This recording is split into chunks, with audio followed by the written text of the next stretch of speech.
Hi అండి, నమస్తే. Welcome to Telugu తడక.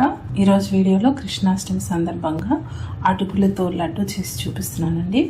ఈ లడ్డు ప్రసాదంగా కానీ కాకుండా పిల్లలకి స్నాక్గా కూడా చేసి పెట్టచ్చండి.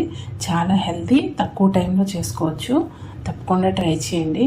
వీడియో నచ్చితే మర్చిపోకుండా లైక్ చేయండి. ముందుగా ప్యాన్లో 2 కప్పులు అటుకులు తీసుకోవాలి.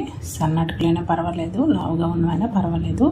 తీసుకొని వీటిని లో టు మీడియం ఫ్లేమ్లో ఇలా కలుపుతూ వేయించుకోండి. బాగా చూడండి, అటుకులు ఇలా చూపిస్తున్నాను కదా, ఇలా అటుకులను తీసి ఇలా నలిపితే చక్కగా పిండిలా అయిపోవాలి. అంత క్రిస్పీగా వేయించుకోవాలి. ఇప్పుడు వేయించిన అటుకుల్ని ఒక పళ్ళెంలో తీసుకొని చల్లారనివ్వాలి. ఇప్పుడు ఇదే ప్యాన్లో 1 కప్పు వేరుశనగ గుళ్ళు తీసుకొని వీటిని కూడా సన్నని మంట పైన వేయించుకోవాలి. ఎంత బాగా సన్నని మంట పైన వేయించుకుంటే అంత టేస్టీగా ఉంటాయి లడ్డూలు. చూడండి, ఇలా మనం ఒక పలుకు పట్టుకొని ఇలా నలిపితే ఇలా పొట్టు అనేది బయటకు వస్తుంది. ఇంతవరకు వేయించుకోవాలి. ఇప్పుడు వీటిని కూడా ఒక ప్లేట్లో తీసుకొని పక్కన పెట్టుకుందాం. ఇప్పుడు ఇదే ప్యాన్లో 1/2 కప్పు వరకు ఎండు కొబ్బరి వేసుకొని వీటిని కూడా ఇలా కలుపుతూ సన్నని మంట పైన వేయించుకోవాలి. ఎండు కొబ్బరి చాలా తొందరగా వేగిపోతుంది. ఇలా లైట్గా వేయించుకుంటే సరిపోతుంది. వీటిని కూడా పక్కకు తీసుకొని ఇప్పుడు ప్యాన్లో 2 టీ స్పూన్లు నెయ్యి వేసుకొని, ఈ నెయ్యి వేడెక్కిన తర్వాత ఇందులో 1 గుప్పెడు జీడిపప్పులు వేసుకొని వీటిని వేయించుకోవాలి. సగం వరకు వేగిన తర్వాత ఇందులో ఒక 15 నుంచి 20 వరకు ఎండు ద్రాక్ష వేసుకొని వీటిని కూడా వేయించుకోవాలి. ఈ టైంలో మనం స్టవ్ ఆఫ్ చేసుకుంటే ప్యాన్కి వేడి ఉంటుంది కదా, ఆ వేడికి చక్కగా వేగుతాయి.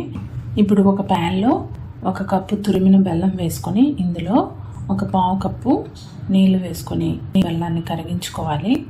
ఈ బెల్లం కరిగిన తర్వాత చూడండి, ఇలా కరిగిన తర్వాత ఈ బెల్లం నీళ్ళని ఒక బౌల్లోకి వడకట్టి తీసుకోవాలి. ఇలా తీసుకోవడం వల్ల మనకి బెల్లంలో ఏమైనా డస్ట్ పార్టికల్స్ ఉన్నా తీసుకోవచ్చు. ఇప్పుడు మనం వేయించుకున్న ఈ ఇంగ్రీడియంట్స్ అన్నీ చల్లగా అయిపోయాయి. ఇప్పుడు మిక్సీ జార్ తీసుకొని ఫస్ట్ ఎండు కొబ్బరి వేసి ఇప్పుడు ఇందులో ఒక 4-5 యాలకులు వేసుకుంటే మనకి లడ్డూకి మంచి ఫ్లేవర్ అనేది వస్తుంది. వేసుకొని ఫస్ట్ ఇవి గ్రైండ్ చేసుకోవాలి. ఇలా గ్రైండ్ అయిన తర్వాత ఇప్పుడు ఇందులో అటుకులను కూడా వేసి వీటిని కూడా మెత్తగా పౌడర్లా చేసుకోవాలి. చూడండి, ఇలా మెత్తగా పౌడర్లా ఇలా చేసుకొని ఒక బౌల్లో తీసుకుందాం. లడ్డు చుట్టుకోవడానికి ఒక బౌల్లోకి తీసుకోవాలి. ఈ పల్లీలు కూడా చల్లగా అయిపోయాయి. వీటిని కూడా వేసి ఇప్పుడు ఈ పల్లీలని మధ్య మధ్యలో ఒక 2-3 సెకండ్స్కి ఒకసారి మిక్సీని ఆపుతూ గ్రైండ్ చేసుకోవాలి. ఇలా గ్రైండ్ చేసుకోవడం వల్ల మనకి పౌడర్లా కాకుండా ఇలా పలుకులుగా బరకుగా చేసుకోవచ్చు. వీటిని కూడా ఈ బౌల్లో వేసుకొని ఇప్పుడు ఇందులో మనం ముందుగా వేయించుకున్న జీడిపప్పులు, కిస్మిస్లు వేసుకొని మొత్తం బాగా కలుపుకోవాలి. ఇలా మొత్తం అంతా కలిసేట్టు ఒకసారి బాగా కలుపుకొని ఈ బెల్లం నీళ్ళు ముందుగా కరిగించుకున్నాం కదా, ఈ నీళ్ళని వేసుకుంటూ ఒకేసారి ఎక్కువ వేయకుండా కొద్దిగా వేసుకుంటూ లడ్డు కన్సిస్టెన్సీ వచ్చే వరకు వేసుకొని కలుపుకోవాలి. ఈ బెల్లం నీళ్ళు బదులు ఇంకా మీరు హెల్తీ చేసుకోవాలంటే ఖర్జూరాలని 1 కప్పు తీసుకొని పిక్కలు తీసేసి గ్రైండ్ చేసుకొని కలుపుకోవచ్చు. ఇలా కొద్దిగా బెల్లం నీళ్ళు యాడ్ చేసుకుంటూ మనకి లడ్డు కన్సిస్టెన్సీ వచ్చే వరకు చూసుకొని లడ్డూలా చుట్టుకోవాలి.